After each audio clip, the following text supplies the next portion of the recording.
ধন্যবাদ প্রিয় সাংবাদিক ভাইয়েরা, আপনারা শত ব্যস্ততার মাঝেও আমি বাংলাদেশ জাতীয়তাবাদী দলের পক্ষ থেকে রাজশাহী মেডিকেল কলেজে পরিদর্শনে যে এসেছি, সেখানে আপনারা আপনাদের ব্যস্ততার মাঝেও আমাদেরকে সময় দিয়েছেন এবং আপনারা বর্তমান সময়ের অতীব গুরুত্বপূর্ণ একটি বিষয় যেটি রাজশাহীতে প্রকাশিত হয়েছে এবং শুধু রাজশাহীতে নয়, সেটি সারা বাংলাদেশে, যেটি আপনারা অলরেডি জেনেছেন এবং সাংবাদিকদের মাধ্যমে আপনাদের মাধ্যমে সারা বাংলাদেশের মানুষ জানতে পেরেছে যে মিজেলসের একটি প্রাদুর্ভাব বর্তমানে দেখা দিয়েছে এবং সেই ব্যাপারে রাজশাহীর পরিচালক যিনি আমাদের মাঝে আছেন এখানে, ব্রিগেডিয়ার মাসুদ, এবং রাজশাহী মেডিকেল কলেজের যিনি ভাইস প্রিন্সিপাল অধ্যাপক জহুরুল হক, তিনিও আমাদের মাঝে এখানে আছেন এবং অন্যান্য চিকিৎসক বৃন্দ এখানে আছেন। তাদের উপস্থিতিতেই তাদেরকে সহই আমি এই রাজশাহী মেডিকেল কলেজ পরিদর্শন করতে গিয়েছি। তবে আপনারা জানবেন যে এই যে মিজেলসের যে প্রাদুর্ভাব, সেটি কিন্তু বর্তমান যে গভর্নমেন্ট, বর্তমান যে সরকার, তারা বলেছেন প্রথম থেকেই যে তারা প্রিভেনশন ইজ বেটার দেন কিউর, তারা প্রিভেনশন করার জন্যই সবচেয়ে বেশি আগ্রহী এবং সেটা প্রথম থেকেই তাদের যে নির্বাচনী ম্যানিফেস্টো, সেখানেও তারা কিন্তু সে একই কথা বলেছেন যে কিভাবে প্রাথমিক পর্যায়ে একটি রোগকে নির্মূল করা যায় এবং কিভাবে সেটিকে ব্যবস্থা নেওয়া যায় তার বিরুদ্ধে, সেই ব্যাপারে কিন্তু তারা যথেষ্ট সচেতন। এবং আপনারা জানেন যে এই মিজেলসের যে প্রাদুর্ভাব যেটি হয়েছে,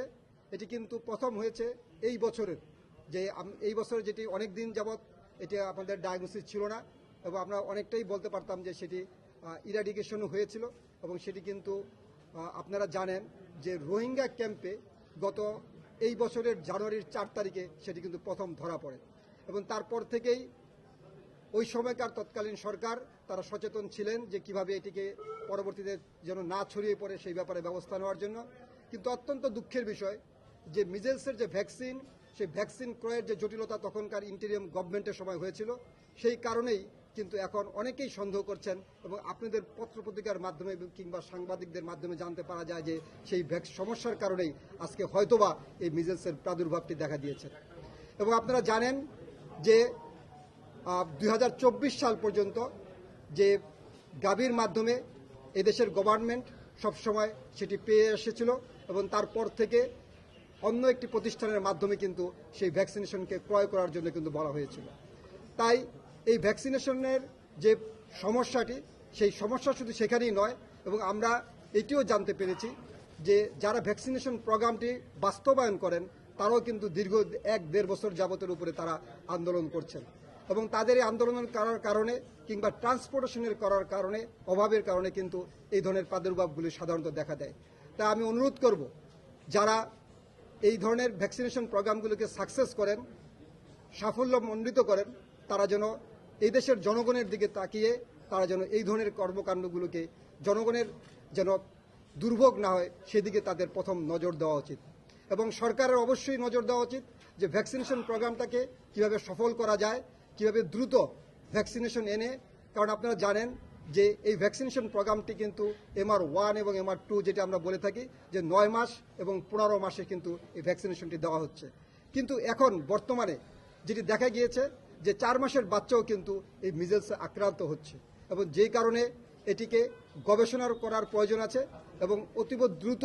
এটি গবেষণা করে কেন এটি 9 মাসের আগেই প্রাদুর্ভাব হচ্ছে সেই ব্যাপারে আমাদের যারা গবেষক আছেন তারা সেই ব্যাপারে সুনির্দিষ্ট নজর দিবেন। তাহলে সম্ভব এদেশের যে মিজেলসের যে প্রাদুর্ভাবটি দেখা দিচ্ছে, তাহলে সেটিকে প্রাথমিক পর্যায়ে সেটিকে নির্মূল করা সম্ভব হবে। এবং আমি ধন্যবাদ জ্ঞাপন করতে চাই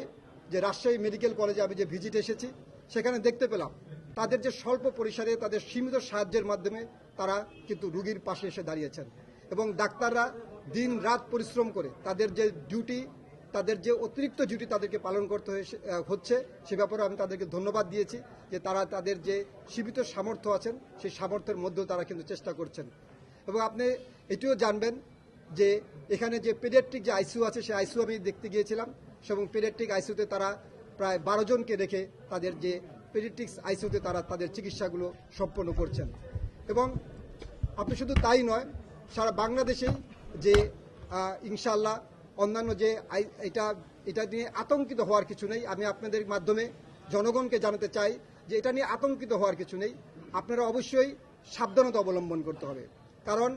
আপনার স্বল্প পরিসরে যে বেড সীমিত সংখ্যা থাকে সেখান থেকে যেন আরেকজনও না হয়, কারণ একজন থেকে প্রায় এটি 10 থেকে 15 জনের ছড়িয়ে পড়ে। তাই সেটি যেন না হয় সেই ব্যাপারে আমাদের সকলের সাবধানতা অবলম্বন করতে হবে এবং চিকিৎসকদেরকে এই ব্যাপারে তাদেরকে কাউন্সেলিং করার ব্যবস্থা করতে হবে। তাহলেই কিন্তু এটি সম্ভব। যেমন আপনারা পাশে ছিলেন এদেশে এক সময় যখন এসেছিল করোনাকালীন সময়ে, আপনারাই কিন্তু জনগণের পাশে ছিলেন এবং আপনাদের মাধ্যমে কিন্তু জনগণ সচেতন হয়েছে এবং তার ফলে বাংলাদেশের যে ক্যাজুয়ালিটির সংখ্যা সেটি কিন্তু অনেকাংশেই কমে গিয়েছিল। সুতরাং আপনাদের মাধ্যমেই জনগণকে আমরা সচেতন করতে চাই যেন আপনারা আতঙ্কিত না হয়ে চিকিৎসকের প্রাথমিক পর্যায়ে চিকিৎসকের পরামর্শ নেবেন, যাতে এটি জটিল আকারে ধারণ না করে। তাহলেই সম্ভব এদেশের যে মিজেলসের যে আক্রান্ত হয়ে যে পরবর্তীতে যে একটি ক্যাজুয়ালিটি মারাত্মক ক্যাজুয়ালিটি হতে পারে সেই ব্যাপারে কিন্তু আমাদের প্রথমেই কিন্তু সেই যদি আমরা নজর দিতে পারি তাহলে সেটি কিন্তু প্রিভেনশন করা